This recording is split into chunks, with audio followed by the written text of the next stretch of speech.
बिस्मिल्लाहिर्रहमानिर्रहीम।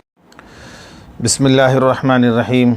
अज़ीज़ान गिरामी, दोस्तों, साथियों, काफ़ी दिनों के बाद मैं अपना एक नया वीडियो लेकर के आप हज़रात के सामने हाज़िर हुआ हूँ।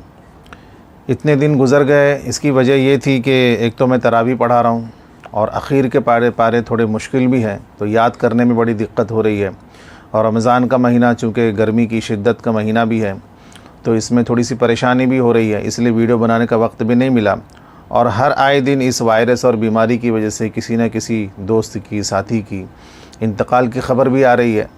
तो सबसे पहले मैं अपने इस वीडियो के माध्यम से और अपने इस वीडियो के ज़रिए से मैं उन तमाम मुसलमान भाई जो दुनिया से रुखसत हो गए हैं उनके लिए मैं दुआए मग़फ़िरत करता हूँ। तमाम हज़रात से भी मैं दरख्वास्त करता हूँ कि आप उनके लिए दुआए मग़फ़िरत करें कि अल्लाह तबारक व तआला उनको जन्नत नसीब करे। रमज़ान के मुबारक महीने में जो हज़रात दुनिया से रुखसत हो रहे हैं, अल्लाह पाक इस रमज़ान के मुबारक महीने के सदक़े में उनको जन्नत नसीब करे, उनके तमाम गुनाहों को माफ़ करे और उनके जो पसमानदगान हैं, उनके जो रिश्तेदार हैं, अक़रबा हैं, उनको अल्लाह तबारक व तआला सब्र जमील अता फ़रमाएँ।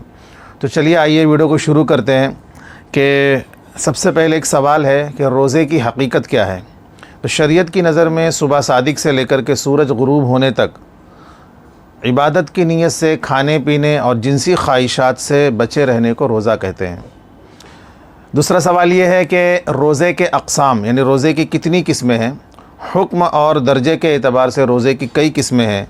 नंबर 1 फ़र्ज़ रोज़ा है, जैसे रमज़ान के रोज़े हम रखते हैं। नंबर 2 वाजिब रोज़ा है, जैसे मन्नत और नज़र के रोज़े रखते हैं। नंबर 3 मसनून और मुस्तहब रोज़ा है, जैसे कि चाँद की तारीख़ के 13, 14, 15 के अय्याम 20 के रोज़े रखे जाते हैं और पीर और जुमेरात के रोज़े रखते हैं। आशूरा का एक रोज़ा होता है और इसी तरीके से अरफा का दिन का भी रोज़ा रखा जाता है। तो ये कुल मिलाकर के कई एक रोज़े हैं। इसके अलावा एक और किस्म रोज़े की जो ममनू और मकरूह रोज़ा है, जैसे ईदैन के दिन रोज़ा रखना, ये ममनू और मकरूह है। सवाल नंबर 3, रोज़ा किन लोगों पर फ़र्ज़ है। रोज़ा हर आक़िल बालिग़ मुसलमान मर्द पर फ़र्ज़ है और हर आक़िला बालिग़ा मुसलमान औरत पर, जबकि वो हैज़ व निफास से पाक हो, उस पर रोज़ा फ़र्ज़ है। चौथा सवाल, रोज़ा कब फ़र्ज़ होता है। तो इसमें कई एक मसला है, ज़रा गौर से सुनने की ज़रूरत है कि लड़का और लड़की जब तक बालिग़ ना हो तो उन पर रोज़ा फ़र्ज़ नहीं होता। यही वजह है कि अगर ये रोज़ा रख लें और रख कर तोड़ दें तो उन पर उस रोज़े की क़ज़ा भी ज़रूरी नहीं है। मसला नंबर 2, जो नाबालिग़ बच्चा और बच्ची रमज़ान के महीने में सुबह सादिक से पहले ये बालिग़ हो जाएं तो उन पर रोज़ा फ़र्ज़ हो जाता है। मसला नंबर 3 कि नाबालिग़ बच्चा या बच्ची का रोज़ा रखना बिल्कुल जायज़ है, बल्कि ये बाइसे अजर व सवाब भी है और ये रोज़ा नफली शुमार होगा। अगर बच्चा रोज़ा रखने की ताकत रखता हो तो उसे रोज़ा रखने की तरगीब देनी चाहिए, रोज़ा रखवाना चाहिए, ताकि बालिग़ हो जाने के बाद उसको रोज़ा रखने में आसानी हो सके। सवाल नंबर 5, रोज़ा किस उम्र में फ़र्ज़ होता है। ये एक बहुत अहम सवाल है। बहुत सारे लोगों को पता नहीं है कि रोज़ा बच्चा या बच्ची पर किस उम्र में फ़र्ज़ होता है, तो बहुत सारी गलतियां कर जाते हैं। इसको गौर से सुने कि रोज़ा किस उम्र में फ़र्ज़ होता है। नंबर 1, इस्लामी साल के एतबार से लड़के के बालिग़ होने की कम से कम 9 साल उम्र है, 12 साल उम्र है, और लड़की की बालिग़ होने की 12 साल उम्र है।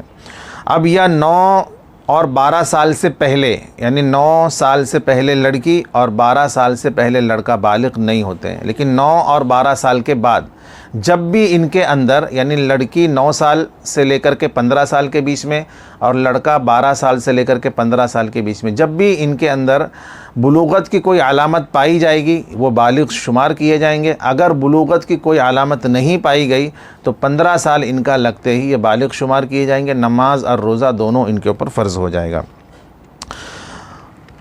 और लड़का और लड़की की जो बुलूगत की अलामत, एडल्ट की अलामत है, वो सभी जानते हैं। इसकी वजाहत करने की ख़ास ज़रूरत नहीं है। मैं उम्मीद करता हूँ कि मेरे इस वीडियो को आपने गौर से सुना होगा और आपको इंशाल्लाह इसका फ़ायदा भी पहुँचा होगा। तो आप चाहते हैं कि अगर दूसरे भाइयों को भी इसका फ़ायदा पहुँचे, दूसरे बहनों को भी इसका फ़ायदा पहुँचे, तो मेरे वीडियो को शेयर करें, लाइक करें, सब्सक्राइब करें, लोगों तक पहुँचाएँ, अमल की नीयत से सुनें। व आखिर दावाना अनिल हम्दुलिल्लाहि रब्बिल आलमीन।